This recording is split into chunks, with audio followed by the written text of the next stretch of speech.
Hi everyone. So I got a comment on one of my YouTube videos. Forgot who it was, sorry. But they wanted to know what kind of foundations I use. So I kind of pulled together all the foundations that I have that I kind of rotate through. And I'll just kind of talk about them. To start off with, I have combination skin. I figured I'd talk about the solutions that I use. I have a couple of drugstore foundations, and I also have the rest of them are MAC foundations. So I'll just kind of go over what I use and what I just rotate through.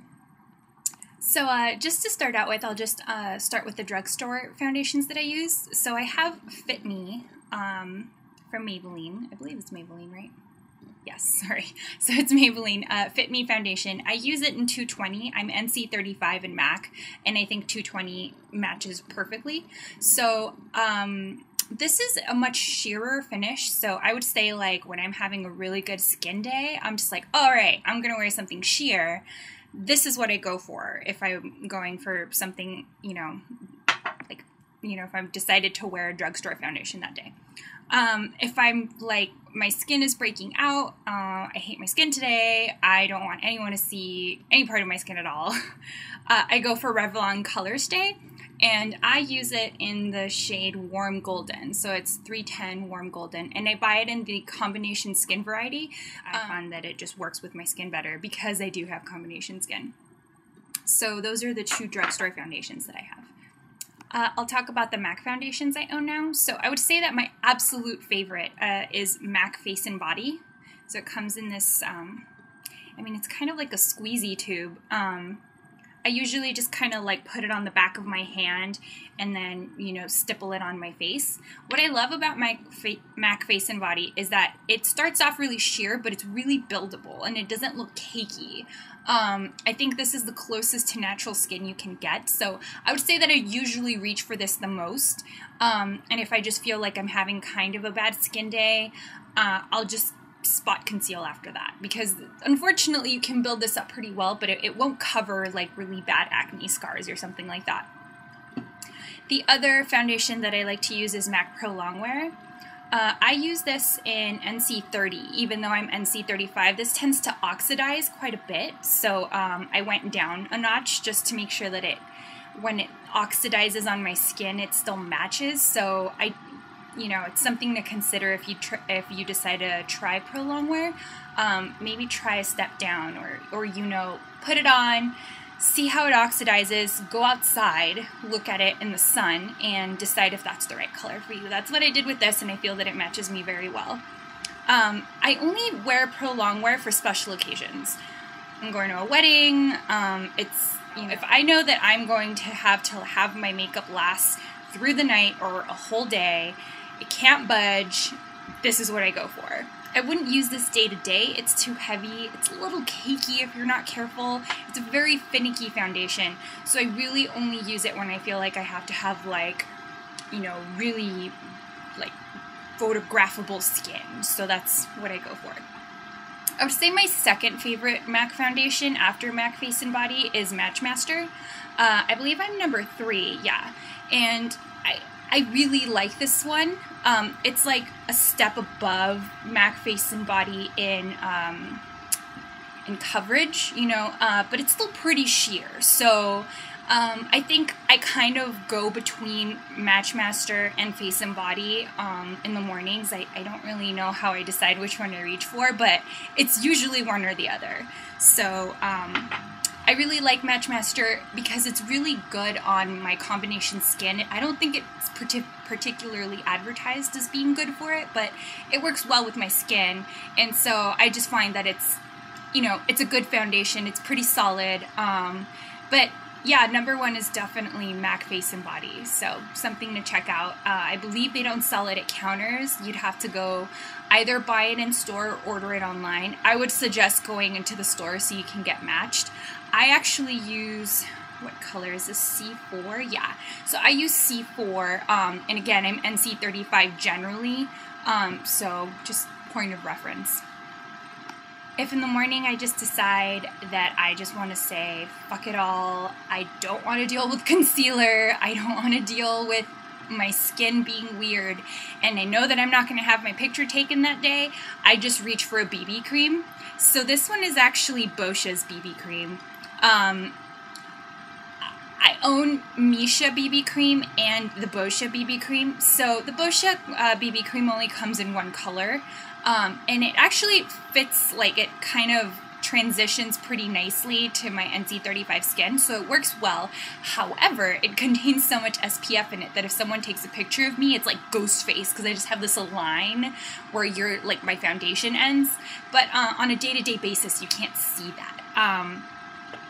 I own Missha, the Missha foundation. That's the BB cream from Korea, like the original BB cream. And I believe I own it in 28. I can't find it right now, but that's the shade that I use. I use 28. I think I tried 31 first, and it was too dark, but 28 was a really, really good match for NC35 skin. So that's something to consider as well. So now just talking about concealing. So something that I just discovered from MAC, which I think has existed for a while, I just never really considered it, is their MAC Prep and Prime Fortified Skin Enhancer Illuminator. I bought mine in Recharge. It's this kind of like peachy orangey color, and I just feel like when my skin starts to look a little sallow, it can look a little too yellow. It's just, I don't know, there's not a lot of brightness to it. This actually works so well as like a primer before my foundation. It just kind of like evens out my skin tone, and it has SPF in it, which is great because then I don't have to put on any moisturizer after that. This is pretty moisturizing, and it's just, I mean, it looks really orange when you first put it on your hand, and then you're just like, oh, that's not going to blend in. But it does. It blends in really nicely.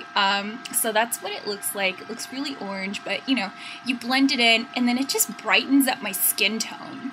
You know, it doesn't look as sallow, and I hope you can kind of see that.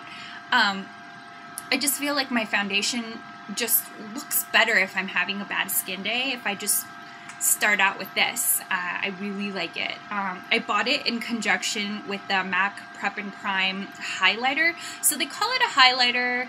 I don't really know how they were planning on using that word. Like highlighter is in like shimmery stuff on your cheeks, or highlighter is in like just like illuminating that area. I don't know. But basically this is pretty orangey too. I've got it in Bright Forecast.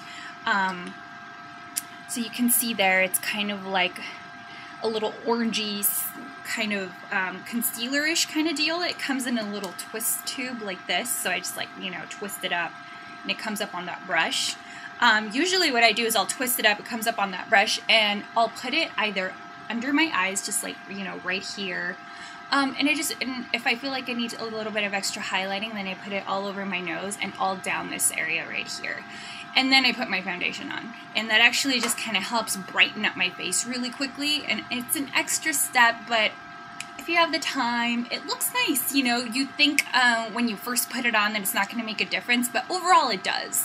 The MAC Prep and Prime really reminds me of the Clinique Airbrush Concealer. So I found this through Lisa Eldridge. Okay, sorry about that. Yeah, Lisa Eldridge, you know, talked about this all the time, and so I went and I got color matched for one. I got mine in medium, and it's very peachy, which is what you want if you have like under eye darkness, and I just do. It's hereditary. It's not enough sleep thing. It's just my dad has them, and so do I. So I use this as just like a quick, just like dot it on, and then put my foundation over it, and it really helps. If I feel like I need some like heavy duty stuff to conceal, then I reach for Bobbi Brown. No one beats Bobbi Brown in under eye concealer. Hands down. I haven't found anything better. So I have the corrector. I bought mine in peach, and I have the Bobbi Brown concealer, and I got mine in natural. And those I felt were really good matches for my skin. Corrector isn't supposed to match your skin. Corrector is supposed to kind of, well, it's supposed to correct whatever your problem is. Mine is under eye darkness, so to correct my under eye darkness, because it's kind of like blue, then I need to go peachy, and so that's why I got mine in peach. And I'll show you what that looks like. Here. There you go. So very peachy, almost looks a little orange, but that's what you want because you want to correct that color imbalance.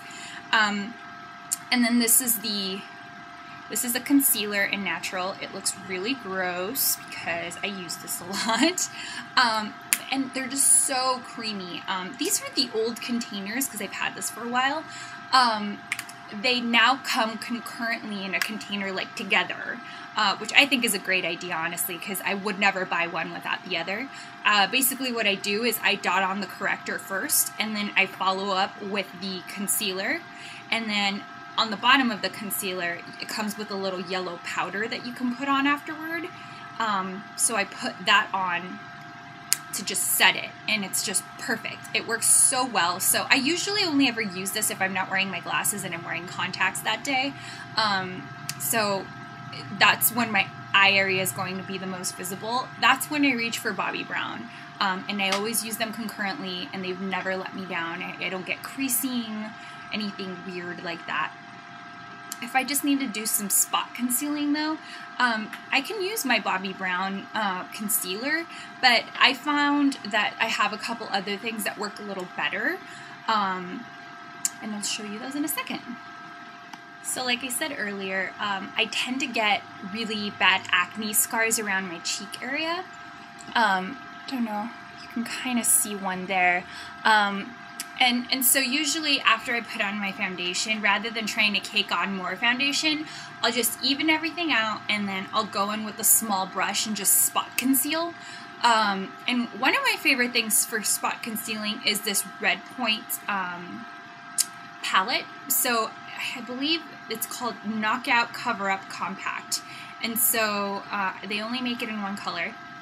And it looks like this. So it's got like a concealer, a corrector, and then like a redness corrector. So like, let's say I have a really bad pimple, I put some of that yellow stuff on it and then put concealer on top, bam, done. I've never heard of this brand, but I'm really glad I got this concealer compact. It's creamy, it's easy to apply. I feel like it lasts a long time if I set it with powder once I'm done, and I always do.